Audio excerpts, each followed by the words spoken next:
Hello, everybody. And today we are going to read The Most Magnificent Thing by Ashley Spires. This book is basically talking about perseverance and what perseverance means. And we're going to hear from a little girl and her dog as to what that looks like. So, there was a regular girl and her best friend in the whole wide world. They do all kinds of things together. They race, they eat, they explore, they relax. She makes things. He unmakes things. One day, the girl has a wonderful idea. She is going to make the most magnificent thing. She knows just how it will look. She knows just how it will work. All she has to do is make it. And she makes things all the time. Easy peasy, no problem. First, she hires her assistant.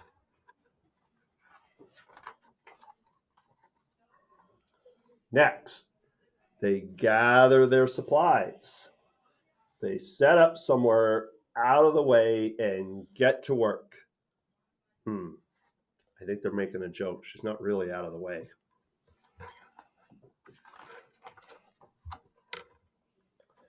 The girl tinkers and hammers and measures, while her assistant pounces and growls and chews.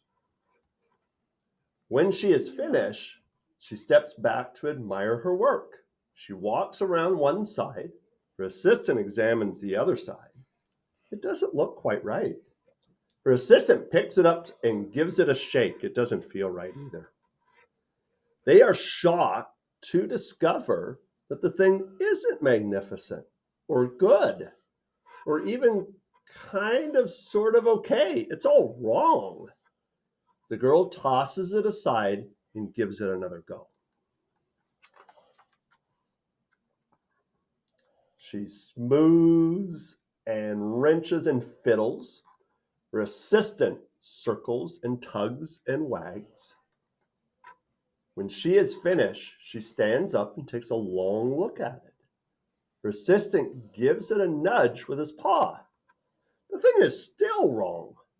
She decides to try again.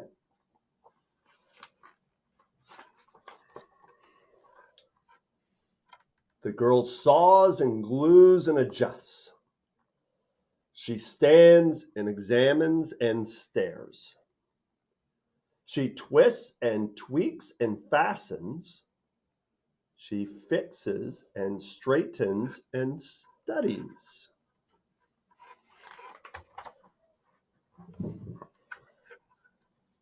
She tries all different ways to make it better.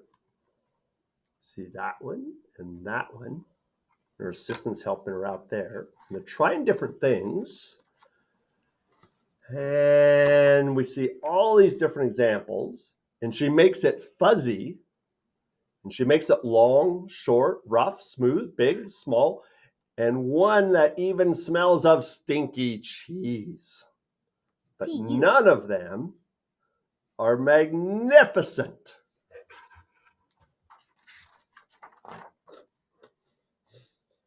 Her hard work attracts a few admirers, but they don't understand.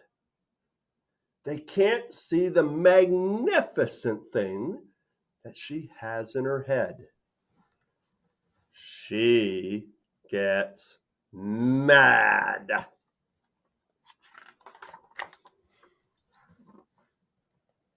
The angrier she gets, the faster she works. She smashes pieces into shapes. She jams parts together. She pummels the little bits in.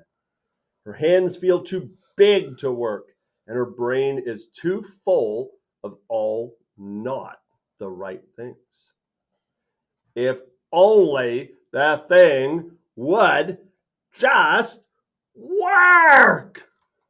She's dope. crunch. Uh-oh. The pain starts in her finger. It rushes up to her brain, and she explodes! It is not her finest moment.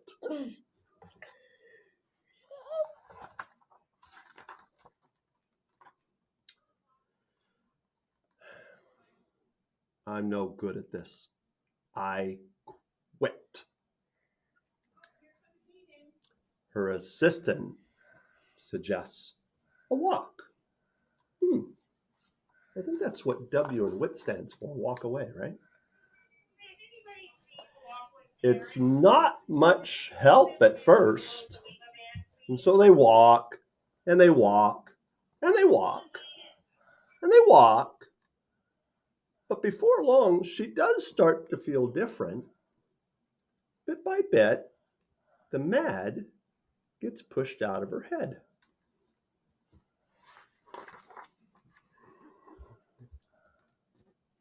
As they stroll along, she comes across the first wrong thing she made.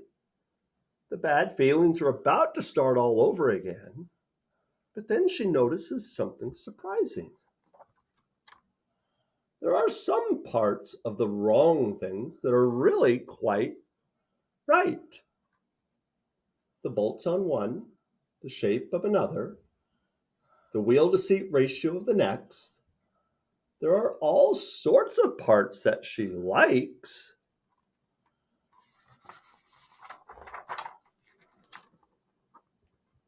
By the time she reaches the end of the trail, she finally knows how to make the thing magnificent. She gets it to work. She works carefully and slowly, tinkering, hammering, twisting, fiddling, gluing, painting. Her assistant makes sure there are no distractions. And the people are starting to help her. The afternoon fades into evening.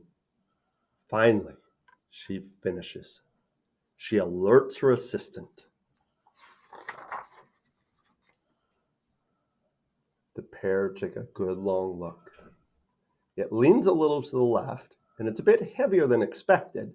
And the color could use a bit of work too, but it's just what she wanted. They climb aboard and take it for a spin. They are not disappointed. It really is the most magnificent thing. Yay!